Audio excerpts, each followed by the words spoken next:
installe-toi, prends ton café, car il faut que je te parle de la dernière sortie animée du moment. La saison 2 arrive tout doucement à sa fin, et c'est un vrai banger. Alors laisse-moi te présenter aujourd'hui Solo Leveling.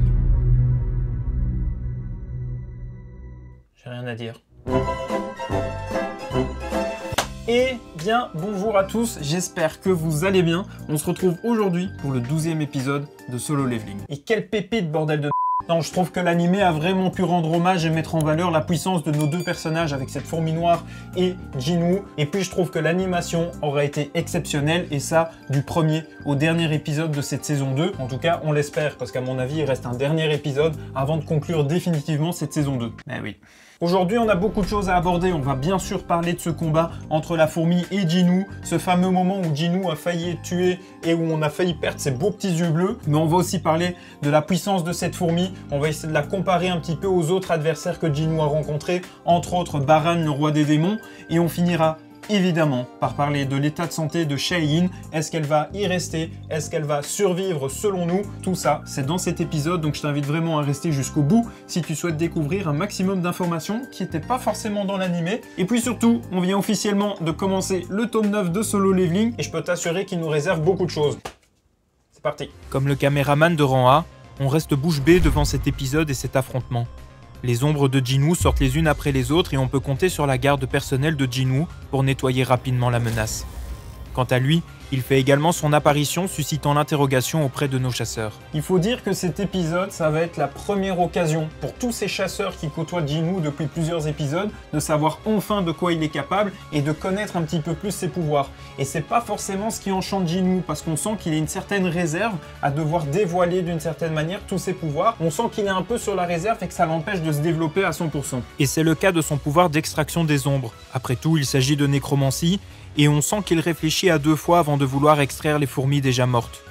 Après les avoir soignées avec des fioles de guérison, il va essayer de les occuper sur autre chose pour qu'il n'ait pas à se cacher et puisse faire son combat sans contrainte. D'autant que le temps il joue contre lui, il faut pas oublier que même si les fioles ont été toutes efficaces sur les différents chasseurs, c'est pas le cas de Chaeyin qui elle est toujours dans un état critique, la fiole n'a fait aucun effet. On va pas oublier quand même que la fourmi l'a envoyé valser contre ce mur, elle a complètement tout son côté de son corps qui est défoncé et la fiole n'est pas suffisante, il faut l'emmener de toute urgence, voir un guérisseur, quelqu'un de compétent pour pouvoir la soigner, parce que là Jinwoo c'est hors de ses compétences. Désireux de vouloir rapidement en finir, il décide donc finalement d'extraire les ombres et d'abandonner son secret.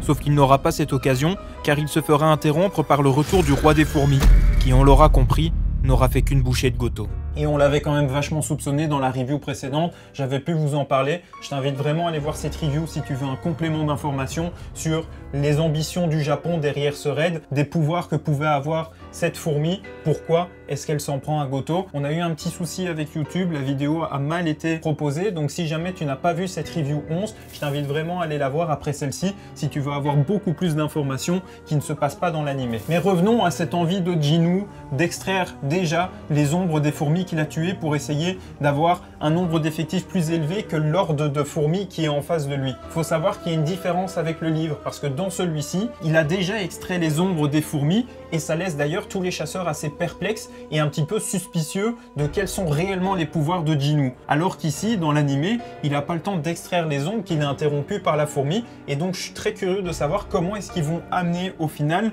la révélation de la nécromancie de Jinwoo aux différents chasseurs de rang S. Néanmoins, ils vont avoir de plus en plus de questions et de suspicions sur les pouvoirs de Jinwoo, car l'affrontement contre cette fourmi commence et ses capacités dépassent largement celles d'un simple magicien. Jinwoo encaisse une droite de la fourmi, ce qui devrait en temps normal mettre à terre n'importe quel magicien au corps à corps. Sauf qu'on sait bien quels sont les pouvoirs de Jinwoo. Et puis c'est un peu satisfaisant quand même de voir Jinwoo prendre volontairement cette droite pour pouvoir évaluer un petit peu le niveau de son personnage, comme le ferait un personnage comme Goku dans Dragon Ball, de se dire est-ce que je dois me donner à fond ou pas pendant ce combat. C'était assez plaisant. Ce combat sera quand même une réelle masterclass, et chaque seconde a son lot d'informations et de direction artistique. En vous faisant les photos pour illustrer cette review, j'ai pu profiter de nombreuses images qui méritent d'être vues à l'arrêt, et ainsi voir toutes ces couleurs et tout l'univers artistique des studios d'animation. Et d'un point de vue émotion, ils ont fait le job aussi. Jusqu'à présent, la caméra du reporter, elle était HS. Ils avaient plus de signal pour pouvoir projeter le direct du raid de Jeju. Au moment où Jinwoo arrive et va se confronter à cette fourmi noire, le signal revient Et là, on voit un petit défilé de toutes ces personnes qui côtoient Jinwoo, qui l'ont connu dans son rang E, qui se faisait éclater dans des donjons de rang E, et qui maintenant est le dernier rempart de rang S pour pouvoir protéger son pays et peut-être même protéger le monde. Et ça, c'est beau. Mais revenons-en au combat. Jinwoo semble progressivement prendre le dessus sur son adversaire. Il ne semble même pas éprouver de grandes difficultés pour maîtriser la fourmi. Même s'il se fait empoisonner, on connaît très bien son immunité au poison. Mais ce qui va faire prendre une toute autre tournure à ce combat, et qui fera comprendre la puissance de cette fourmi, c'est cette nouvelle transformation. Et donc ça nous permet de faire un focus beaucoup plus insistant sur cette capacité de cette fourmi à se développer et évoluer constamment en face de son adversaire. Et Jinwoo se fait rapidement acculer malgré le soutien de Seda qu'il a récupéré sur le roi des démons. Et on arrive à cette fameuse séquence où tout aurait pu se finir. Ce magnifique ralenti où l'on voit ses griffes se rapprocher dangereusement de la pupille de notre héros. La séquence au ralenti, pour moi, n'est pas qu'une question de direction artistique. On va mettre au ralenti, ça va rajouter une dose de stress de savoir s'il va survivre ou pas. Pour moi, c'est vraiment quelque chose qui se passe dans l'animé. Le système décide à ce moment-là de faire vivre cette séquence au ralenti pour donner la notification à Jinwoo qu'il a la capacité maintenant de faire évoluer sa capacité en mutilation. Et ça lui permet de faire un revirement de situation et de reprendre le dessus sur ce combat. Et petit fun fact, cette séquence n'existe pas du tout dans le manhwa. Pendant son combat, il a juste une notification qui lui dit que sa capacité est à même d'évoluer, de monter au niveau supérieur. Et donc il se découvre ça et se dit « Oh tiens, je vais la tester maintenant pendant mon combat. Oh, c'est super efficace. On va garder ça. » Et donc ça m'amène quand même à un questionnement.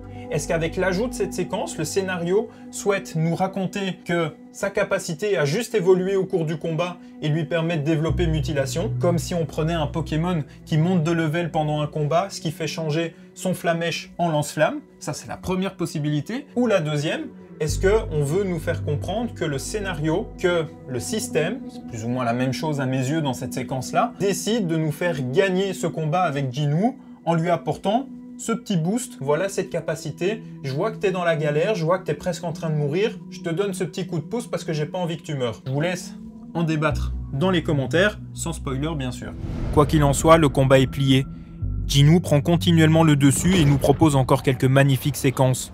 Mais la fourmi, elle est submergée et elle finit par prendre la fuite dès qu'elle en a la possibilité. Je vois une question passer beaucoup pour l'instant. Qui est le plus fort entre la fourmi noire et Baran? Parce que Jinwoo, il a l'air d'avoir eu énormément de facilité avec la fourmi, là où il avait vraiment eu du mal à battre Baran, ça avait quand même été beaucoup plus serré.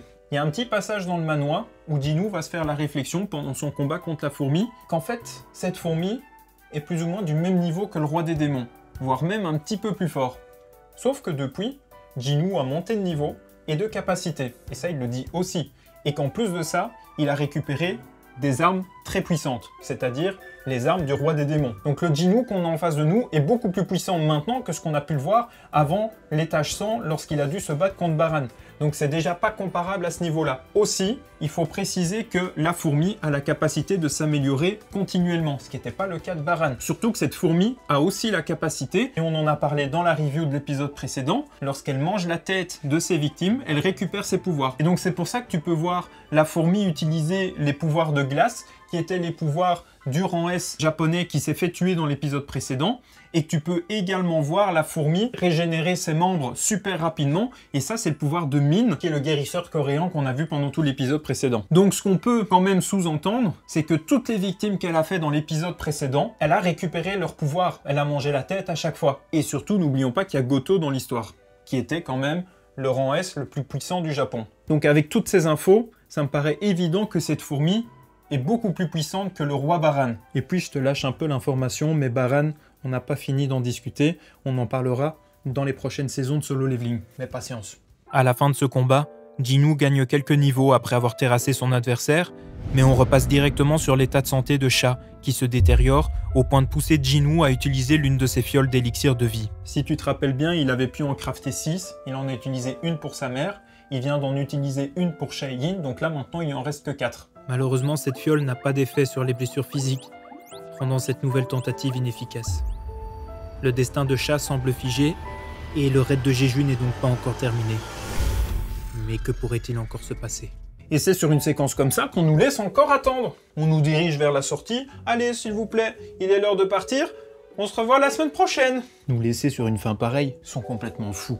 Jamais de la vie. J'aimerais quand même mettre le doigt sur un dernier petit point que je souhaite aborder avec vous. Lorsque Ji-Woo se retourne, cette fameuse dernière séquence, après on a un noir, avant d'arriver au générique de fin.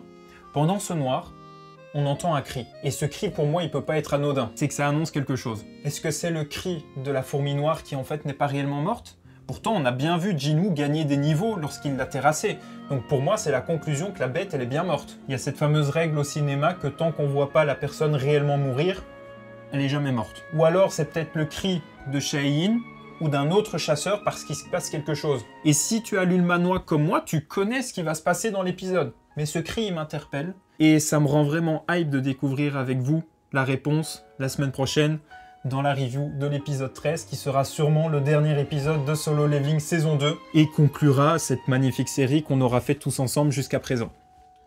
Voilà un peu tout ce que j'avais à dire sur cet épisode 12 de Solo Leveling. J'espère que la vidéo t'aura plu, que je t'aurai appris quelques informations supplémentaires.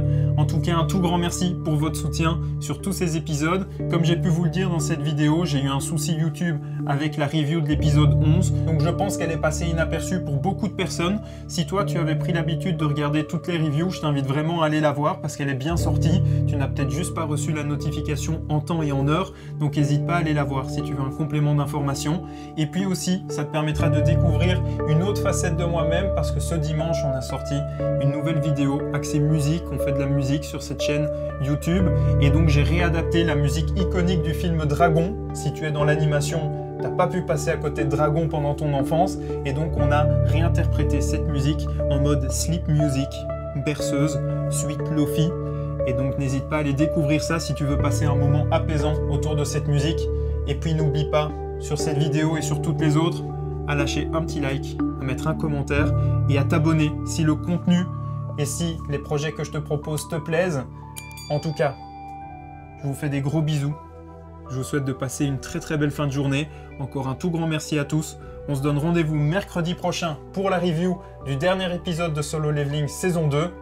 À très vite et au revoir.